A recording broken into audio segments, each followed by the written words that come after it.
And like, we're so Pennsylvania that it's like 180 degrees.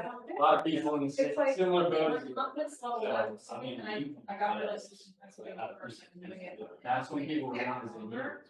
Like my confidence is obviously stronger in PA. Right. I felt like I got my license in New Jersey and then I felt like I was like a giddy. Like I was like giddy. And so it was like, well, those people are all the time. Right. But I don't like the fact that like, so if my buyer chooses in South Jersey to, but to use an attorney, Right. I only have one agent, I really push back the question. Yeah. Like, they're allowed to do it. Right. Don't question me, just say, okay, they're using an attorney. Yeah, stop, like, sometimes I'm a little, I take things too personally. Right, I'm a little too sensitive sometimes. I'm not working on it. Right, exactly. I'm not, I'm 37 days, I'm not doing it, like, Same. they're like, you're taking it too personally, like, that's not shit. And maybe I've seen it on Not self-aware. That's what they're like. Like, when I was working with Amber Noble as the broker, like, she was very, like, she was like, do not, she's like, I don't like that in New Jersey. And she might have discussed my salary, but she said, I don't like New Jersey that the listing agents write the contract. So you give an offer, proposal letter, and then the listing agent, where PA is the part, so yeah, it's, right, I take it, no. And she's like, I don't know why in New Jersey, they made it so that the listing agent writes the contract, and now that's not, because now, you could be liable, if you're a listing agent, you could be liable, but she's like, that's why I really stress you on attorney. And I said, okay, fine, so, I'm like, so how do they do it? Like, if it's could be a liability for the listing agent to write the contract, why do it then? Just have a buyer do it. Well, and the problem with that is, and I hate to say it because everybody's agreed to say to get back brokers, because that's not a law. That's a brokerage choice. Yeah, it's like, why are you speaking, like, you already have a really bad reputation, why do agents continue to do it? Well, this is the thing where I always get agitated about too, because like if you look at the difference, technically in New Jersey, it's just a ticket clock. You can get your broker's license in New Jersey as long as you can say that you've been a full-time agent for 3 years, which means you paid your fees, you've done your CE, your license says that you started on this date. 3 years later, you're allowed to go to school, do the hours, take the broker's test. There's no qualification in New Jersey that you had to have done any business or any transactions to show that you have the actual knowledge to be a broker and oversee people.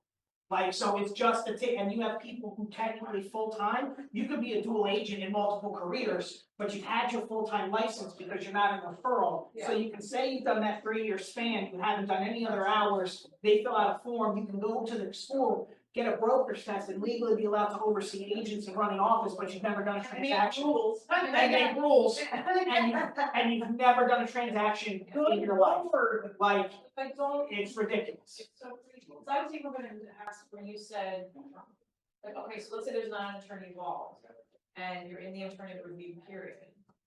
No changes can be made, because you're not attorneys, and whatever is in the contracts, it's It locked. should be attorney review. if you're not Well, doing because it. you're legally allowed to have a right to, so the attorney review is that, so keep in mind, so the words aren't, it's not like have an attorney period, Yeah. it's attorney review, so you have a legal right during that 3 business days, so on day 3 of the business Yeah, you day, get an attorney. a buyer can get an attorney. And then I push them like that. Right. But now, okay, so no changes can be made. So I write a proposal.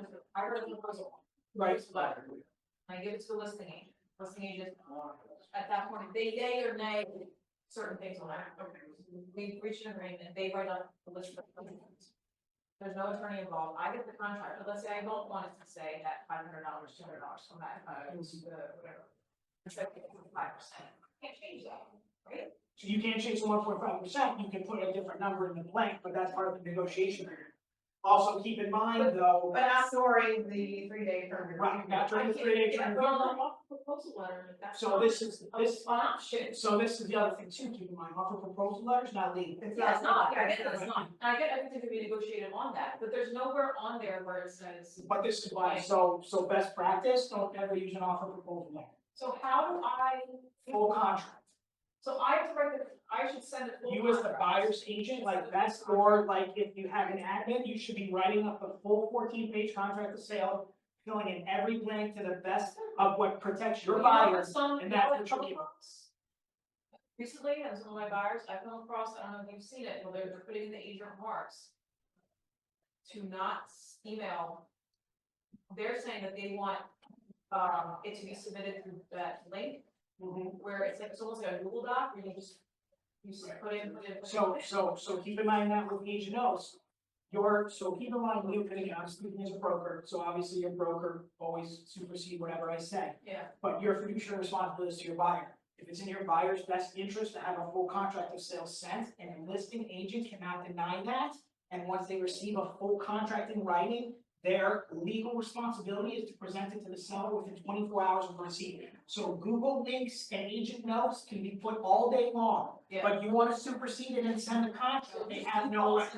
Just in the contract, and then this is the other thing, which I didn't go over the other one,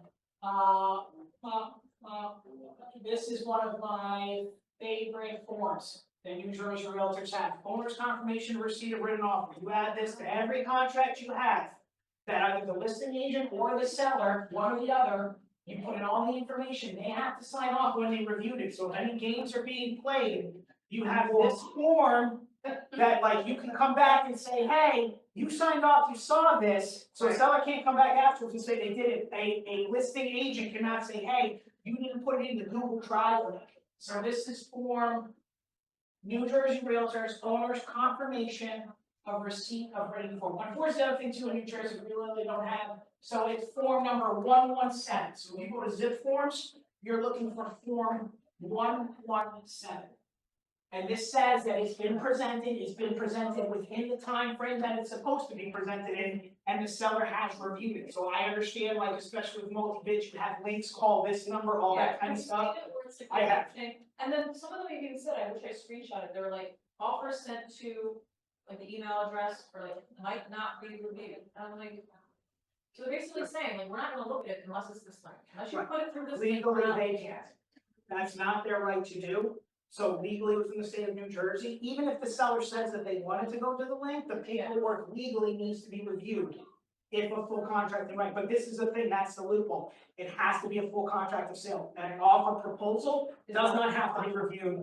That link does not have to be reviewed because it's not a full contract. That's their loophole. So if you follow their instructions and you go to the link, they are legally allowed to say it's not gonna be reviewed because it's not a full contract with proof of funds or pre-approval or anything to show that what's on the contract is allowed. If you don't know that they're not allowed to do that and you send it, now some of your stuff isn't being reviewed technically as a buyer's agent, you didn't push the law the way you could have to get that reviewed. Now, if they don't know a full contract of sale with this attached, they have to present to the seller, it has to be reviewed. And if they don't, that leaves them up for not just, through NAR, like ethics issues, but it also leaves them up with the association and the real estate commission that now their license is in jeopardy because they did not do what they were supposed to do as their fiduciary responsibility to the seller. Right. So again, agent notes MLS, great all day long, as long as it's valid. Question it and don't, like, you think in your head, what's best for my buyer, and whatever is best for your buyer, that's what you do.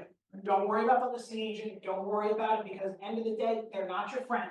They're only there to get the best thing for their seller, which may be their own buyer. Yeah. So, So.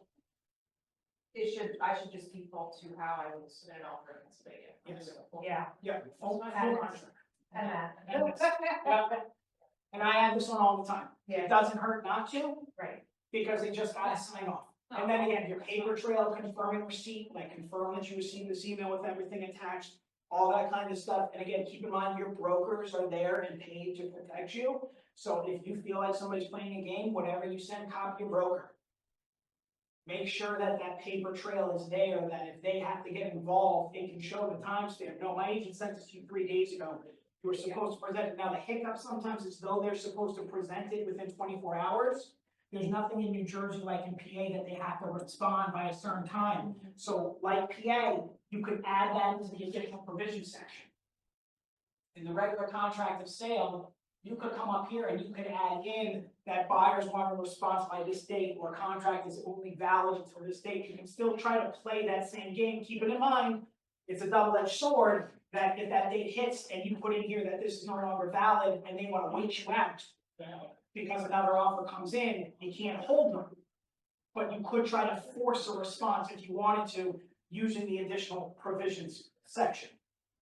Again, like we were talking out in the hallway, there is no generic addenda to bring it back to life, so you're either rewriting the whole contract once you negotiate, or you swipe the generic addenda from someone to then use that to bring it back.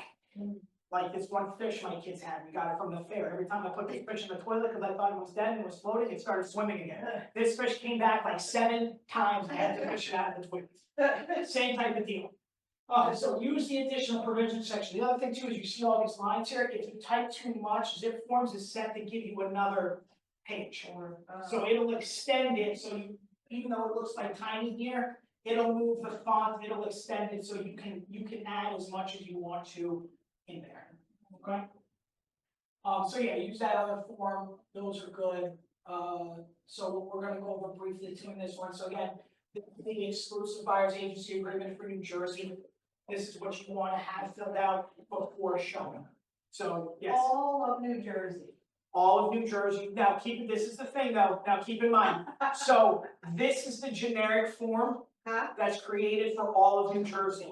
Some brokerages like Berkshire and other ones created their own buyer's agency forms for their brokerages, because this is how they air quotes hook their agents that their valuers were providing you these forms, even though your association dues gave you forms that were created by New Jersey. It's like the ShopRite fling flam. You ask for the boar's head ham, they give you the ShopRite version. Like, you just gotta watch out. But this is one that's pertinent for New Jersey. It covers every brokerage. It's a legally binding agreement that can be used. You can see across the top, it's the exclusive buyer agency agreement. Technically, for the new law, you can fill out the non-exclusive one so that you can show them a home, but it doesn't lock them into having to use you, so you could show them the home. They could then go right to the listing agent. Procuring clause is no longer really a thing in New Jersey, because the agency agreement is what's supposed to lock them in. So you can't really come back anymore and say, well, procuring clause, I showed them the home, no problem, show me the agency agreement that matches that, yes. So if, say for example, I'm the listing agent, a buyer calls there unrepresented and they wanna see the house, but I don't necessarily wanna represent them either, I just wanna show the property. You do not need this, so again, keeping in mind the hats and fiduciary responsibility, so you're hired as the listing agent Yeah. to get the home sold as quickly as possible for the most money as possible with the least hassle possible. Part of that means showing the home to unrepresented buyers. So in the old days of us as listing agents saying, hey, call your buyer's agent, I'm not showing unless I'm a dual agent, I'm not opening the door for inspectors, I'm not opening the door for appraisers, all that jazz. You have to do that as a listing agent. That's technically part of your value proposition. That's why you were hired. So a buyer can, and they are, calling listing agents directly because they know that's how they get in to see the house without having to pay anything. The only thing you have to do as a listing agent, though, is to make sure you provide them the CIS when you show them the home. They do not need to sign it, but you do need to provide it so they know, and you need to disclose to them upfront, which is why if you guys do open houses in New Jersey now, they have that one specific form that has to be displayed. New Jersey Realtors put together that says the person working behind the counter works on behalf of the seller, and anything that you're sharing with them can be disclosed to the seller. You need to share the same thing as the listing agent. Mr. and Mrs. Buyer, I am so happy to meet you. I am very excited to be able to show you this home today. Before we step through this door, I just need you to be aware that I represent the seller. I'm here to provide you access so you can see the home. I'm here to answer your questions to the best of my ability, but please keep in mind, those answers are going to be geared towards protecting the seller as best as possible. If you want to have protection before we step through this door, your options are to go and get yourself a buyer's agent and come back. I'll reschedule the appointment. Or we have something called dual agency, which is here on this form that the seller has already given me permission to act in this capacity. I can represent both of you. I'm a really good bartender. I'm a fantastic divorce attorney. I'm right there in the middle, making sure that they're happy and you're happy. So before we go through, are you comfortable being unrepresented, or do you wanna have some sort of representation where you have somebody protecting your rights, like I'm currently here protecting the seller's rights? And you see what they say, you know what I mean? They may just wanna come in and represent it, no problem. So if that's the case, now as the listing agent, you're filling out the contract, but you're filling it out in the best interest of the seller. You're getting information from the buyer, but you are not helping them with comps. You are not negotiating the price in any way. When inspections come up, you're there to open the door and let the inspector in, and then you sit there and you make sure nobody touches the cabinet hinges and rips the door off. But when that inspection report comes out, the buyer is simply sending an email to you saying, hey, this is what we're requesting and we're doing stuff. Accordingly, you're not helping with an appraisal. If it underappraises or overappraises or whatever it might be, you're not negotiating anything one way or the other, unless you're negotiating on behalf of the seller, saying, hey, these are the comps I used, it should not have underappraised, it should be the contract price. And then you're letting them in for the initial and final walkthrough. Same thing with an open house. Nobody needs to sign this form to go to an open house because that's a public open house. They simply have to walk in, they see the form, there should be CISs on the counter, your signing sheet should be able to put their name and their information, and a little box that says, are you working with an agent? Who is it?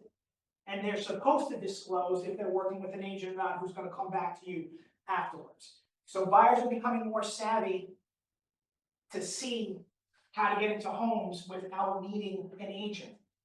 Now, the other thing too is, as an unrepresented buyer, even if you show the property to them, again, procurement clause isn't a thing. So if they see it through you, you represent the seller, they go and find an agent who writes the contract afterwards, they're allowed to do that. You can't go back to them and say, hey, I showed you the home, I'm a dual agent on this. I get both sides. Okay, keep in mind, and we'll go through it briefly when I jump into the listing agreement. Please keep in mind, because again, I'm an older agent, so I was raised a certain way, where like you wrote it, the commission was X, it was always split 50-50. You only got both sides if you also represented the buyer. We misinformed ourselves. Remember, when you're going into a listing and you're getting that listing for say 5%, you're getting it for 5%. You are getting it for 5% to sell the house. You are then getting permission from the seller. If I can't find the buyer myself, are you okay that I take out of the paycheck I'm getting, that 5%, are you okay if I give away 1.5%, 2%, 2.5% to a buyer's agent if they bring the buyer? Yes or no? Now, if they come in unrepresented, you're still getting the 5%. The 2.5%, the co-op compensation, is only co-op compensation between you and another agent. It's not between you and the buyer. So whether the buyer is represented or unrepresented is important. If the buyer doesn't want to be a dual agent with you, that's perfectly fine. You still get the 5%, and you're simply representing the seller. You don't lose whatever your co-op compensation was because they don't want to be a dual agent. That commission was never supposed to be tied to a status of dual agency. It was only tied to how did the buyer come to the property.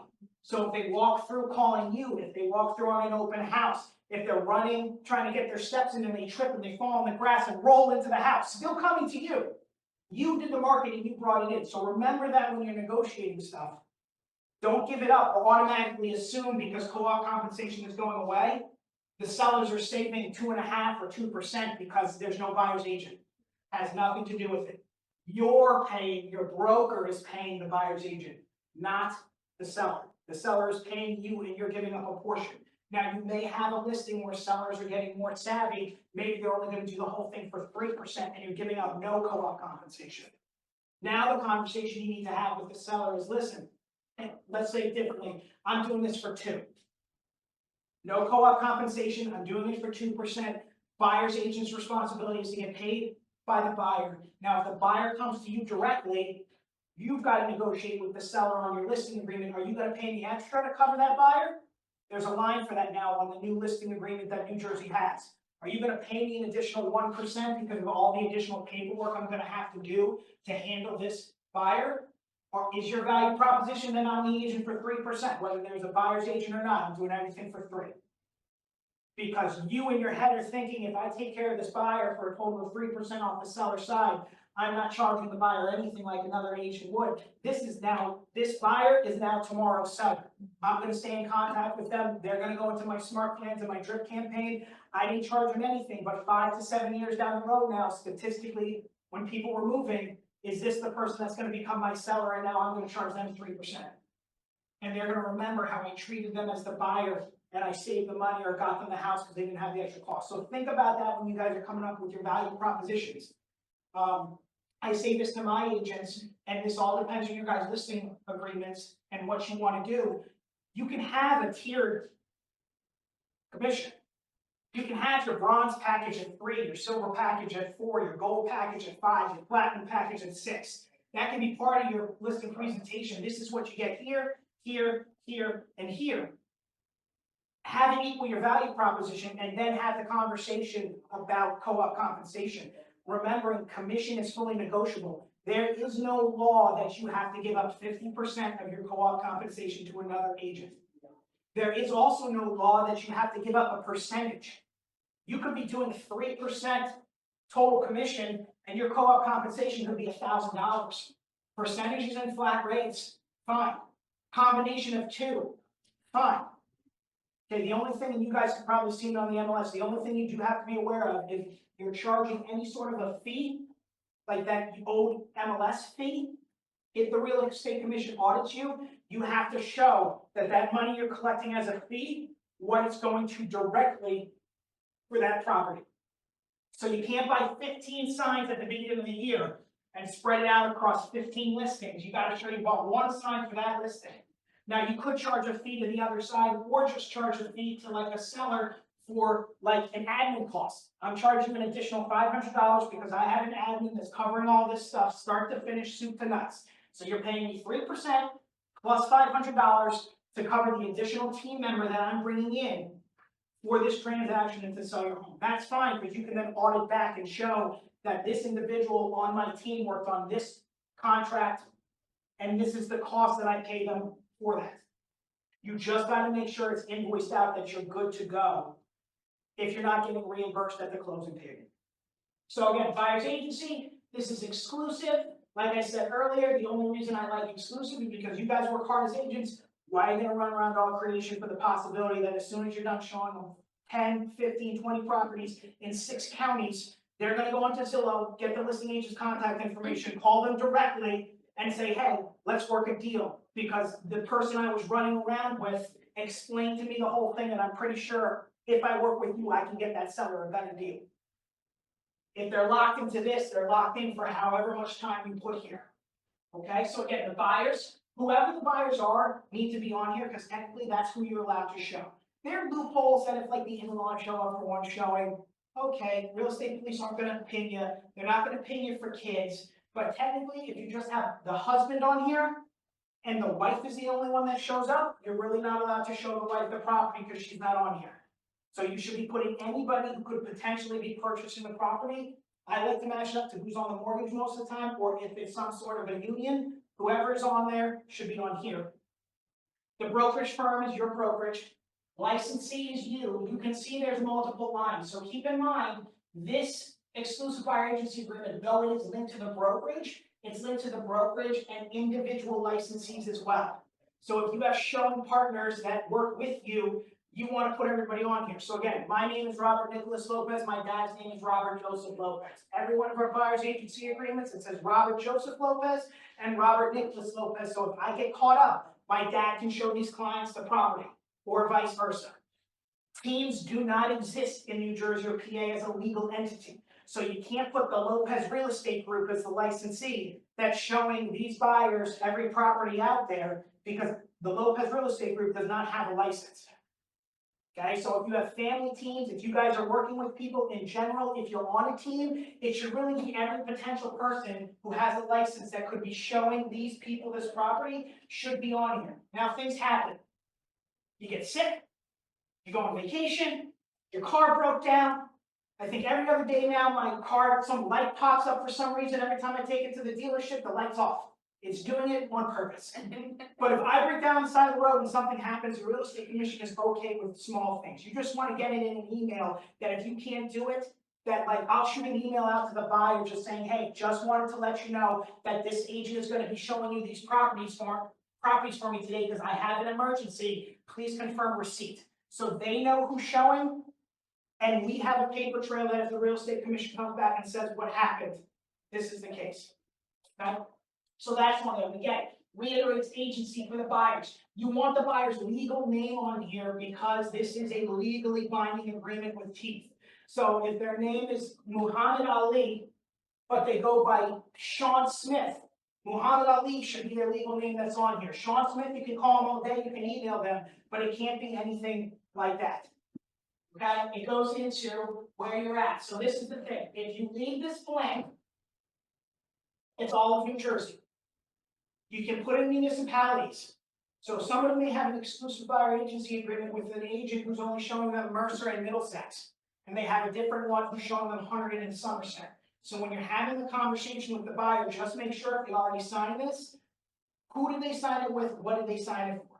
If they signed a non-exclusive buyer agency, you can sign 100 of those, because you're not locked into anybody. Basically, a non-exclusive buyer's agency just gives you the ability to show the home, and technically, whatever properties you show them, you would have a right to go after.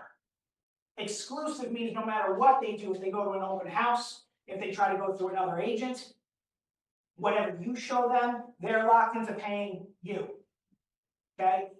When you're thinking of exclusive buyer agency, the buyer agency agreement is the listing agreement for a buyer's agent.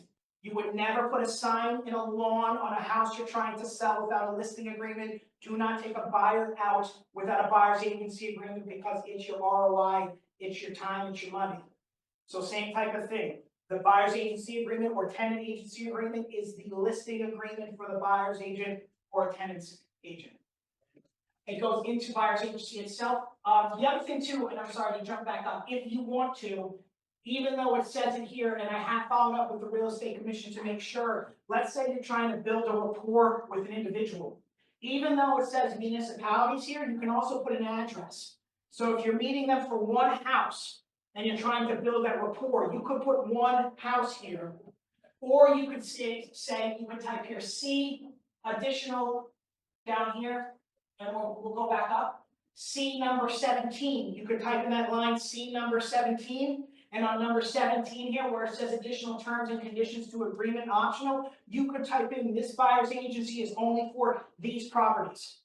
And you could put in the 3 or 4 properties you're showing them on that weekend. This would only be pertinent for that weekend so that you start to build a rapport with them. And then after that weekend is over and they're ready to go back out again, this is when you say, listen, unfortunately, we have to redo this agreement because the last one was just for those 4 properties. Do you want to do the next one for the next properties we see, or do you feel like we've built enough of a rapport that you're okay just making this all encompassing for anything we do for the next X amount of time? You can have that conversation with them, but you can create it where it's just for one house. It's just for 2 houses, it's just for a weekend, whatever you show them. Just keep track of it. So like I use a Google Calendar, everything for KW is really through Google. It's all built off of that frame. But if I have a buyer, like I have buyers I'm taking out in 2 days, on my Google Calendar, it says buyer appointment. It says their name in the calendar itself. It has the property, the MLS number when I'm showing it to them so that I can do a search that if I have to, I can go back and see that for this couple, I showed them all of these houses because I have the system that is always their name and within it's the properties I'm showing. So that way, if I have to use a document like this, I can go back and show physical proof that I made appointments for all of these properties. Okay? Jump back up. So again, buyer's representation, what that means, agency disclosure. You want to click these boxes. Truthfully, you want to click all 3 boxes when you're writing this up. Because starting off, you're always going to be a buyer's agent. That's why that box is clicked. Technically, disclosed dual agent would be for any of your listings. So if this is an all-encompassing buyer's agency agreement, your personal listings would be a dual agency situation. Keep in mind, and you guys are a little better with this with PA, New Jersey had to learn this. The dual agency, the brokerage itself is always going to be a dual agent on any brokerage listing. But because of designated agency, you would only be a dual agent if it's on your listing. So again, so keep in mind, Because if it's your listing and the buyer comes to you, then you're a dual agent. If it's my listing and I'm part of KW Empower, the brokerage is a dual. We're designated agents because you're only representing the buyer and I'm only representing the seller. That's why you want to make sure buyer's agent and designated agent if the opportunity arises, because that's technically what gives you the right to take them to any one of your brokerage's listings. Because if they're not okay after they read the CIS for you to be a designated agent, then you could never take them to one of your brokerage's listings because that's the only option. You can never just be a buyer's agent on your brokerage listings. You could only be a designated agent. Just like you could never be just a buyer's agent on your own listing because you represent the seller first. The only option is dual agency. You can't designate yourself as the seller's agent and designate as the buyer's agent. There's certain scenarios where only one option is possible. So you want to explain that all to them and have them mark it off so you can show everything. Now, currently with the brokerage I'm at, Keller Williams Princeton, we only have one market center. So I only have 160 agents with 160 possible listings in terms of what they have, where a dual or designated agency is a situation. You guys here at KW Empower, every one of your market centers is under the same umbrella. So the umbrella falls under ownership. So the owners of one market center, if they own multiple, every one of those listings is under that same umbrella of potential dual agency, business centers, mega teams, that whole thing. But you guys would never be a dual agent or a designated agent with one of my agents at KW Princeton because corporate doesn't own us. They're not creating the agency.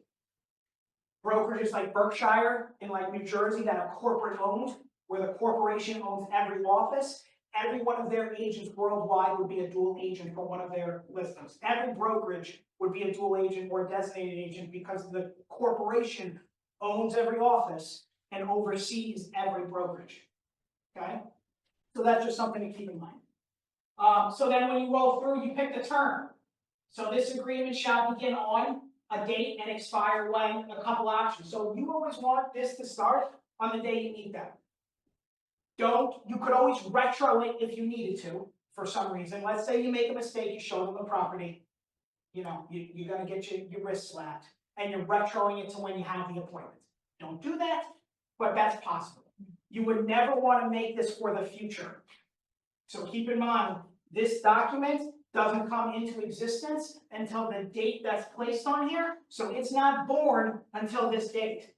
So if you guys meet a client and you put the date for the 18th, I meet the same client and I put the date for the 16th. When the 16th hits, they're my client. Doesn't matter that you got the form signed first. Because now when the 18th comes, that's no longer valid because there's an exclusive buyer's agency that comes before your date. So there's really no reason to put this for the future unless you're giving them a window to possibly talk to somebody else. Okay, same thing with a listing agreement. Usually you guys are writing a listing agreement, you want the seller to sign on the day that you meet them. The day that the listing agreement is signed has nothing to do with the day it goes live to the market. You could sign a listing agreement today and the seller tells you, I don't want it coming soon, but we got to prep this property. We're not going to put it live for 2 months. That's legally acceptable. But you're having it signed today so they can't go to somebody else and knock it out. Same thing here. So you want to put the date that it starts, when it expires, couple options. Buyer acquires property as set forth in section 1 or at midnight on. So you don't have to put any dates here. This could be all encompassing forever until they buy a property. The minute they buy a property, this becomes null and void. So again, going back to my people that work with investors, you cannot have a buyer's agency agreement for an investor that covers the whole year. They need to write it for each purchase because the buyer's agency agreement is going to expire when they purchase a property. So unlike, say, a CIS that you could get signed January 1st, that's going to be good for your files for the next year because they reviewed that document, this automatically expires when they buy. So it will expire on property 1, even if it's under contract on property 2, 3, and 4. So you want a buyer's agency agreement for an investor for each property that they're purchasing. Or if they're buying one property at a time, as soon as that property closes, before you take them out for the next one, you're having them sign a new one of this. They just don't have it worked where it can be all encompassing forever without a property being purchased, okay? So it expires when the property is purchased, or it can expire on midnight on. You can pick a date and it's gonna expire 6 months, 12 months, whatever you wanna put there. Or you can put a number of days. You can say this is good for 5 days, 7 days, 2.5 days. If it's all encompassing and you don't put any days, this buyer's agency agreement, if they haven't purchased the property, can only be terminated with 3 days written notice.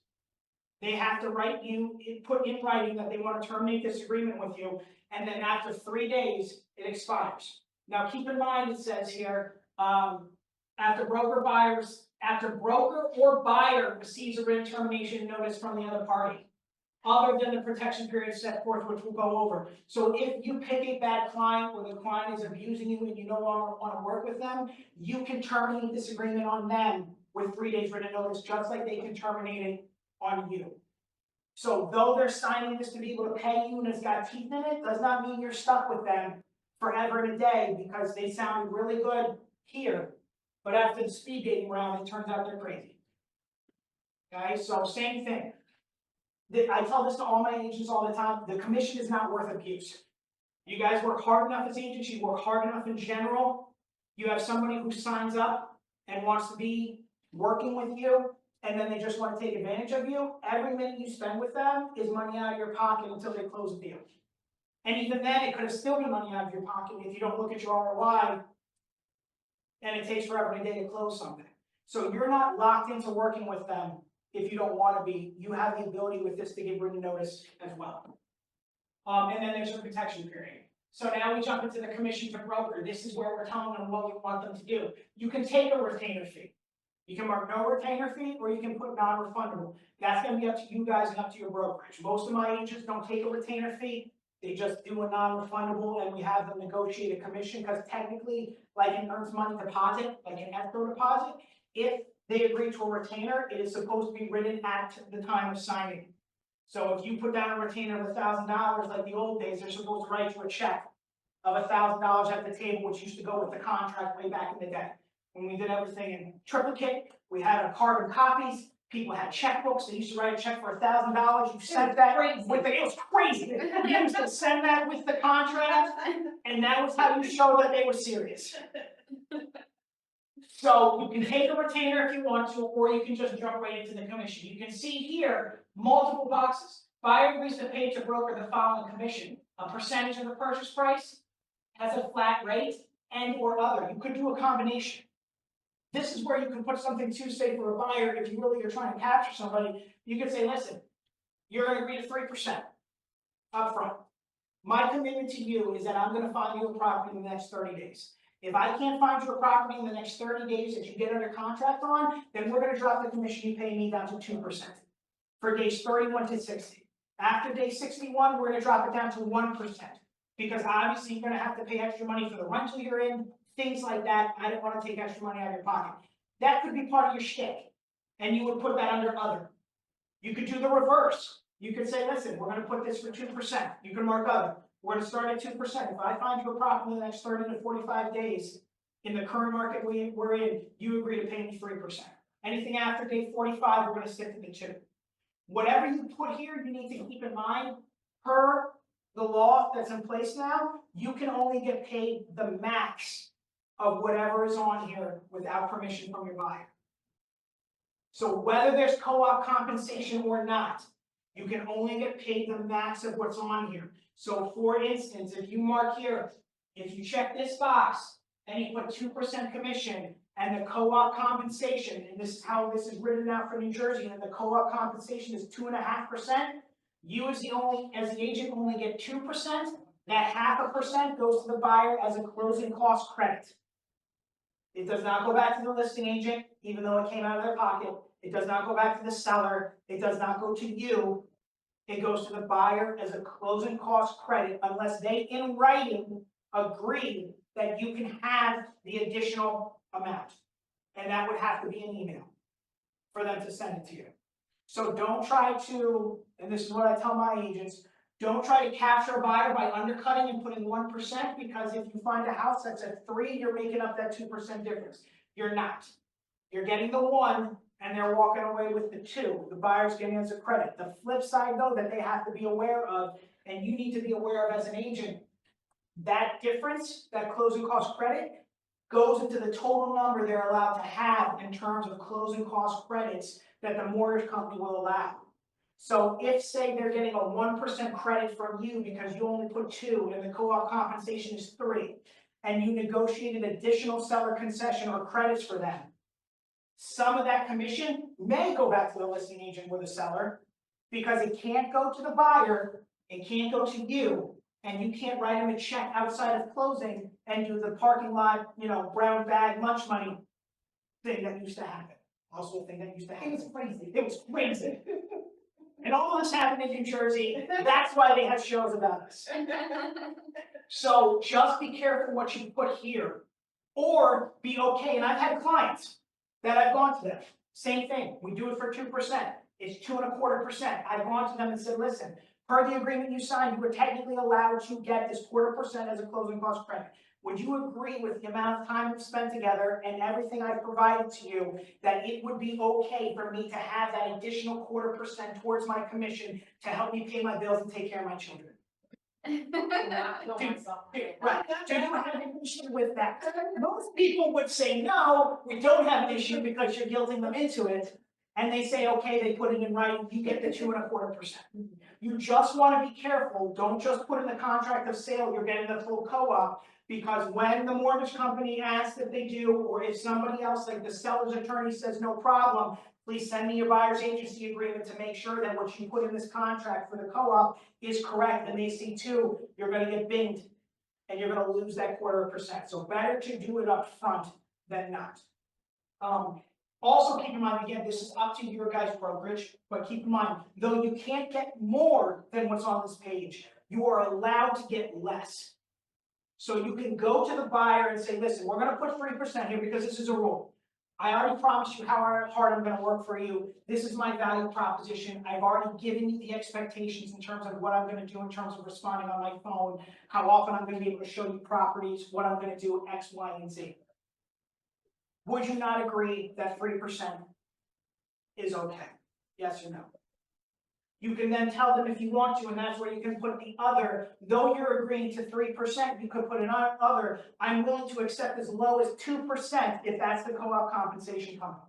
So you could also accept less and have that conversation with them. Yes, 3%, but I'm not gonna hold you to it as long as I'm getting a minimum of 2% from the other side. Yes? So what would you say like your standard recommendation is? So this is hard because it's not on the MLS anymore, and I'm a little better because I see all the compliance. We are currently in Mercer County trending around 2, or a little bit lower in terms of the co-op compensation, if any, that's coming from the other side. A lot of what we're seeing is a lot of what I had already been seeing in like Newtown and Yardley and right over the river. A lot of listing agents saying there's no co-op compensation. The seller is willing to pay you something, but put it in the contract of sale because it's going to be a negotiating point based off of what other offers come in. And then that's the conversation you're having with your buyer. You guys agreed to 2%, we can put a full 2% in. You guys agreed to $20,000, we can put that in the contract of sale. Or you can decide that it's gonna be your closing costs to make your offer look stronger and you pay it. Yes? What about the fees? And I noticed yesterday on offer that I placed, when I asked about the compensation, she said that there was still a fee taken out. I haven't seen that much in South Jersey. It was a pretty high fee. Is that something that's pretty common up there too, or still? So it depends on the fees and it depends on the places. Like me, in general, most of my agents don't do a fee because again, technically, if they get audited by the real estate commission, they gotta show that the money went to that transaction. Some try to roll it over, like Berkshire and Wykert have like a $3.95 fee or something like that, that if they can't get the seller to pay, they roll it into the buyer. And the buyer, like the buyer's agent pays it for the other side of the transaction. Technically, the fees are allowed. And where would that be found on a listing agreement? Because that's my other question, is like, do they just make up that fee? So it's supposed to be under other. So you would put like the commission would be 3% or other plus $395 fee for VA. Or plus, $400 fee for MLS. So that's where it's technically supposed to be. If somebody audits the listing paperwork, they can see it on here. I see. And then it rolls into, so how the commission is earned, and then your protection period. So the old KW Princeton listing agreement we had an automatic 6 months worked in for the protection period. Technically, the protection period is anybody who's come to the property over the course of your listing. That seller, if this agreement is terminated or expires, that seller is responsible to still pay you the commission agreed to for anybody who came through. So you can pick the number of days for this protection period. The hiccup now with this protection period is the way it's written. It's only good until it hits that number of days, or if they relist with somebody else. So you could have a 60-day protection period in here, but if they relist with somebody different on day 10, your protection period goes away.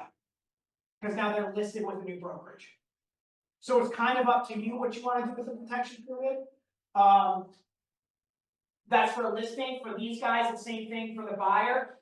The protection period is if they went to one of the properties that you showed them, they're technically supposed to use you as the buyer's agent and pay you up to that period. Or if they signed a buyer's agency agreement with someone else. Me personally, I put 0 days in myself because honestly, if I haven't created enough of a relationship that they want to stick with me, I'm not going to spend money trying to chase them down or check public records on a regular basis, like a stalker in the bushes, to see if they bought one of the homes I've shown them or not like that. That's a personal choice. My agents have written anything from 10 days to 365 days. And it's up to the buyer to decide, again, it's a negotiating point, it's up to the buyer to decide if they want to be part of that protection period or not. So that's what you would put in there. So the other thing too is where some of my newer agents get caught up in this.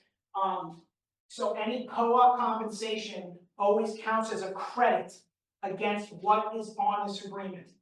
So if the agreement says 2% and the co-op compensation is 2%, they don't owe you anything. If the if this agreement is 2% and the co-op compensation is 1%, 1% from the listing agent, 1% from the buyer, because they agreed to 2. So it always acts as a credit. Again, you can't get paid over what's on here, so if co-op compensation is higher, the credit goes to the buyer. Okay? And all that is paid at closing. So number 2 here, if you guys remember seeing possibly the old buyer's agency agreement, they used to have multiple boxes here where you could mark, like, I'm not going to show any properties that aren't giving out co-op compensation.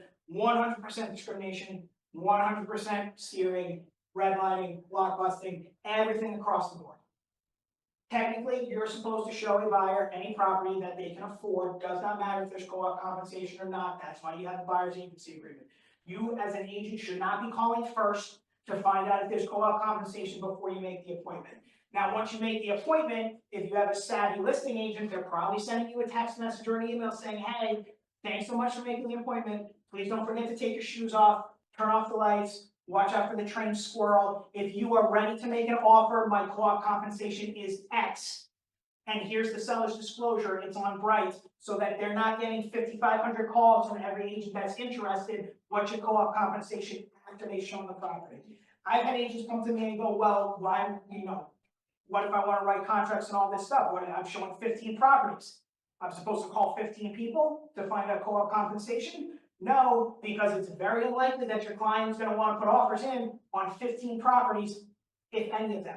So why would you waste your time calling ahead of time for 15 properties before you've even shown it, when as soon as your buyer walks into 14 of them, they may turn right around and walk away. They're only interested in 1. Then you're only making 1 phone call. It actually saves you time not to worry about it until after the fact, if it's even necessary at all. So you would mark here, including any offer to seller, that seller will pay the broker's commission. You always want to mark that, then have the conversation with your client. Hey, I found out they're not offering any co-op compensation. We've got 2 options here.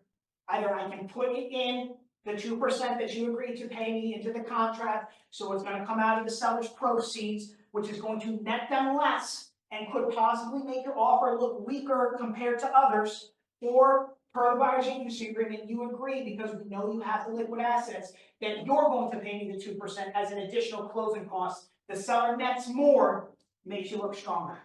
Which route you want to go? Have that conversation with them so you know how to write up the contract that we went over before. Broker's duties. This number 6 is really the most basic of value propositions. You should have way more than this as a buyer's agent in today's current market. But this gives a basic gist as to what you should be doing as a buyer's agent. And then you can always, because we love other in New Jersey, you can write additional stuff into other. The only thing I would say is, because this is a legally binding agreement, and I make this joke with my agents all the time, do not put Nick Lopez will come to your showings in a tutu, because legally I have to do that. Don't put that there. So whatever expectations you're setting, again, you want to impress people. Don't mark down that you respond to every call within 45 minutes on this document, because then it's legally binding and you're giving the buyer a way to terminate this contract because you didn't meet the expectation that you set. So again, I say this to all my agents all the time: set regular expectations and supersede them. Don't set expectations up here and try to get higher. That's what I did with my wife when we were dating. I had nowhere to go before we got married. I had to start back at the bottom and start again, and it's cost me 10 times more than it should. Okay, so set the regular and do better. So that way, if you can't do better for one reason or another, you're at least at the regular and they can't say you went below what you promised. Okay, that's how you look like a rock star, which you guys are. It goes into buyer's duties, what a buyer's responsible for. It also goes in, which I like, number 8. This buyer's agency agreement is between you and the buyer. It's not per se for properties alone. So these buyers understand that when they sign this agreement, it is your full-time job to buy and sell homes and help your clients buy and sell homes. You may be showing the same property to multiple buyers and putting contracts in on the same property for multiple buyers. You're not only putting in one contract for one buyer on one property. So they understand that when they sign this, that you are going to work with them and you're not going to share any information with another buyer you're working with. But you are not saying that 123 Main Street, you're only showing to Joe Smith. You're not going to show it to anybody else until Joe Smith decides he doesn't want to buy the property. As soon as they walk out the door, you may bring somebody else in right after them, as soon as they give up the parking spot. And it could be 10 people in a row. You're still going to take care of each of them individually, but you could write multiple contracts on the same property.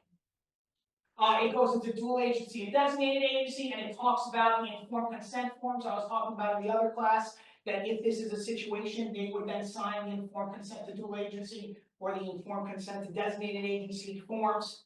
Talks about no mortgage representations, applicable laws, ultimate dispute. It goes into what happens if there's an issue.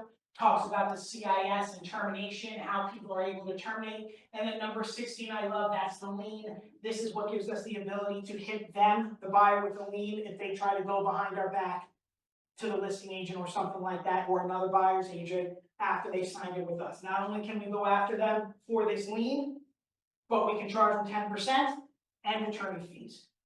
Okay? The other nice part about this is there's no attorney review on this one. Once they sign this document, they're bound. So there's no way a lien could be taken out if they sign the document. So they're agreeing to it no matter what, because technically we as agents cannot put a line through it. You could put in additional terms if the buyer doesn't agree to number 16, but unless you tell them that they can do that, it is unlikely that they're going to know that that can go there. Okay?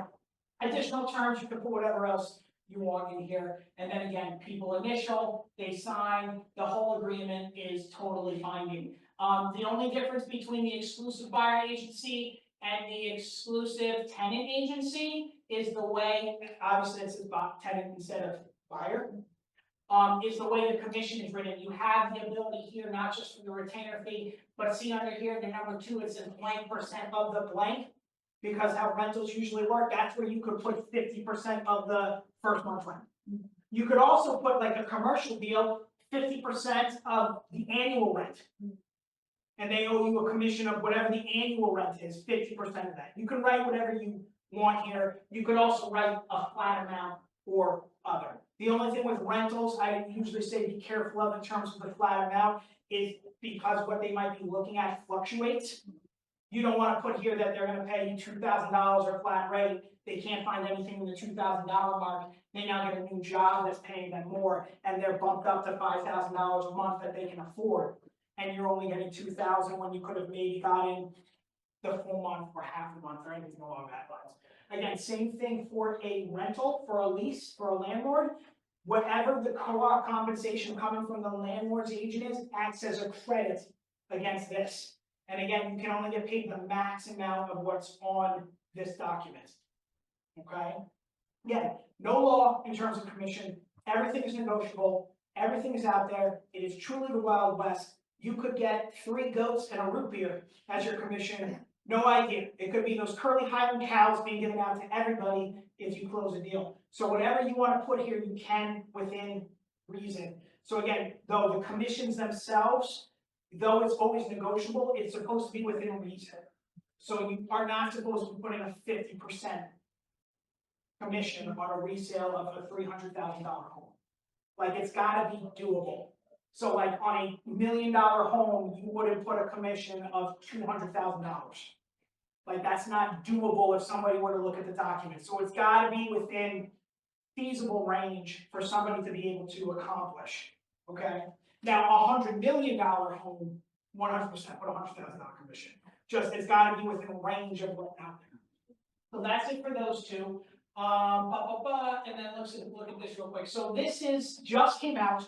New Jersey Association of Realtors has been working on this for a long time. This is a generic listing agreement for the whole state of New Jersey. Does not have to be used by everybody. Brokerages can still create their own, but this was created because of everything that's going on with agency and commissions and all that kind of stuff. This one document covers both sale and lease. Okay, so you could use one document for both resale and for rental. Again, landlords, that's why it says seller landlord names, addresses, phone numbers, email. The reason, and sometimes this is up to the agent, I say this to my agents, the reason why we want the seller/landlord's phone number and email address is if something happens to you as the agent, the brokerage has to be able to get through them. Especially with like KW, unless you're on a team where people have access to like your command database, if you're a single agent, the brokerage has access to your opportunities, it does not have access to your contacts. It can see how many contacts you have. I can't go look up Joe Smith because I find out you're in the hospital and there's an issue at your listing. I have no way to get their phone number and email address unless you put it on the document, and this is what you upload into the opportunity for compliance to be seen. That's really why the phone number is there. It's not for the brokerage to steal a client or give it to somebody else. It's really for liability and legal purposes that we as the brokers are supposed to be able to get through to every listing. But because, it's your business, it's your database, it's your data bank, we don't have access in Keller Williams to that information unless you give it to us. That's why we ask for at least one of them on here that we can find a way to get through to someone without going to the house and physically knocking on the door. Again, brokerage firm, who the licensees are, you get this out of public records, the address, the municipal tax map, the county, block, lot. Some condos have qualifiers. This is the other thing too, I tell all my people, you have two options, exclusive broker or non-exclusive broker. You want exclusive.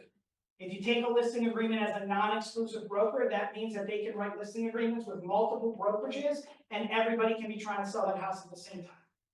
So you always want to take a listing as an exclusive, just to be safe. Again, seller, landlord, agent, disclose, all that's the same.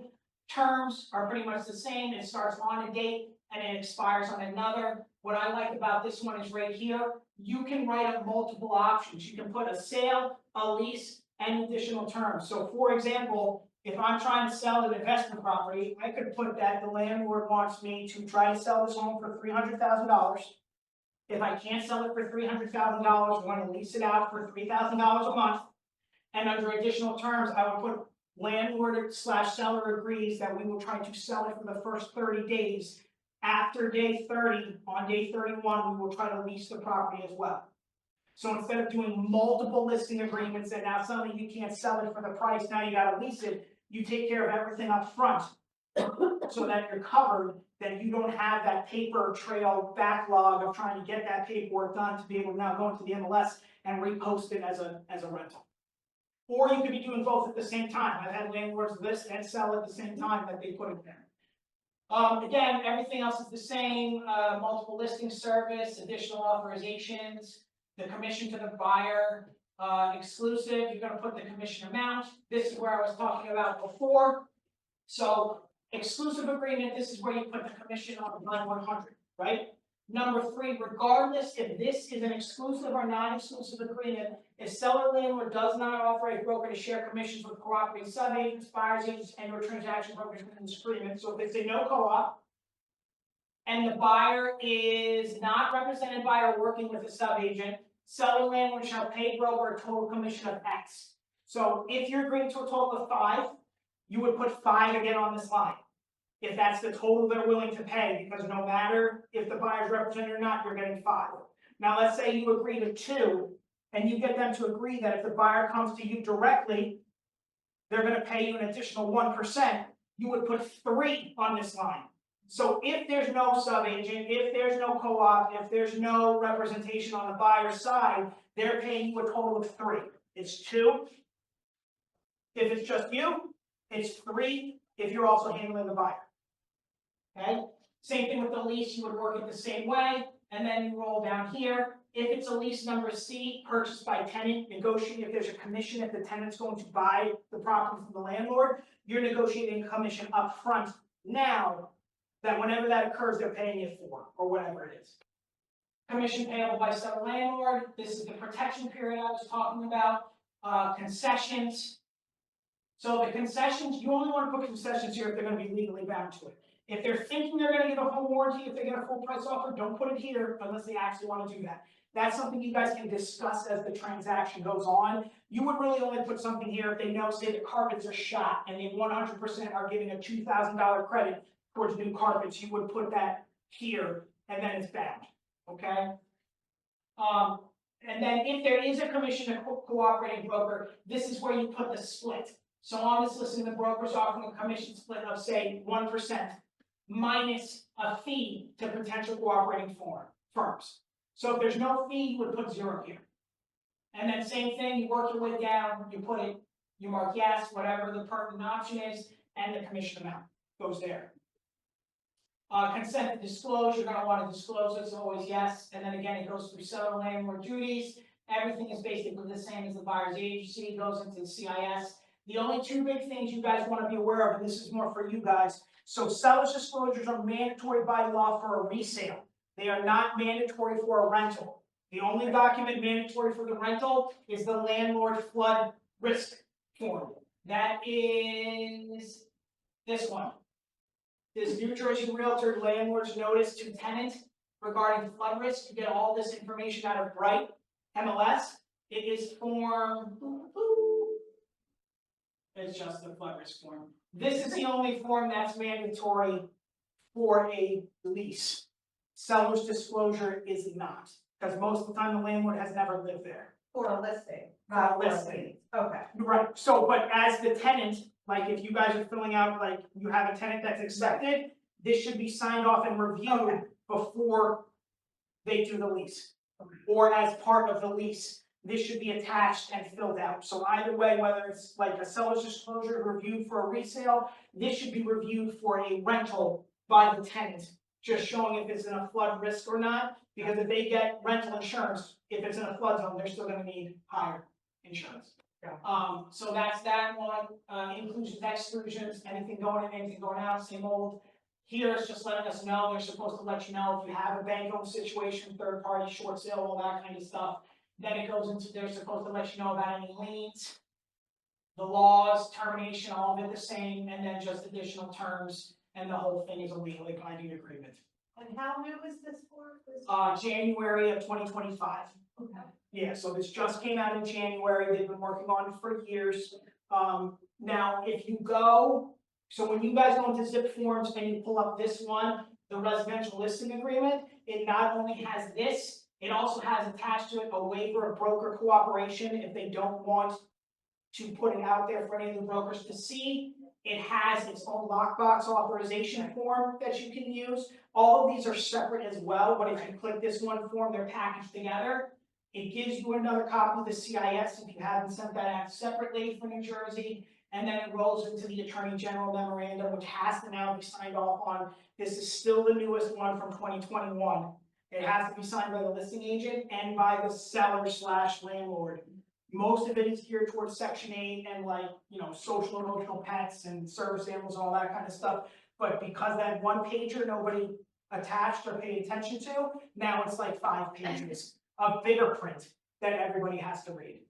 So it's all part of the same package. Because previously, the listing contract, there was like a couple different ones, right? For South Jersey and for this. Yeah, so depending on which MLS, each MLS had their own Right, that they could use. right. So now this one kind of supersedes all that. Hallelujah. And they can be used. So like if you put something in All Jersey MLS or Garden State MLS or State Bag or Paragon, yeah. So this is the one that you would send them if they ask for it. Okay, Most now are no longer asking for it because the listing agreement has commissions in it, and they do not want to see commissions because that was part of the lawsuit that it shouldn't be on the MLS. sure. So some of them still have additional forms like delay of showing and stuff, but this would be the one you guys would use. Okay, cool, And I'll go through our docs. See, we don't use zip forms. Okay. We're in DocuSign, okay. but we should still have access to all this. We have to So reset them all. if you guys are in DocuSign, zip form should be streamed into that, so go to the libraries and go to the NJR library, Yeah. all the forms are updated for these new ones, so you should just be able to copy and paste. Of course, we have templates for everything, so Right. all the templates need to be. Exactly, exactly, I hear you, my dad still has me print stuff out and 3-hole punch it so that he can walk with like a tablet, so trust me, I feel you on having to redo stuff. Cool? Good, yeah, my pleasure, so good luck. Thank you. Office again has all my information, so if you guys have any questions, you need any help with anything, just We let sure- them know, let me know, and I'm happy you're able to come. And supposedly they record everything, so you can listen to my jokes all the time. So, there you go. Thank So you. thank you for the comment.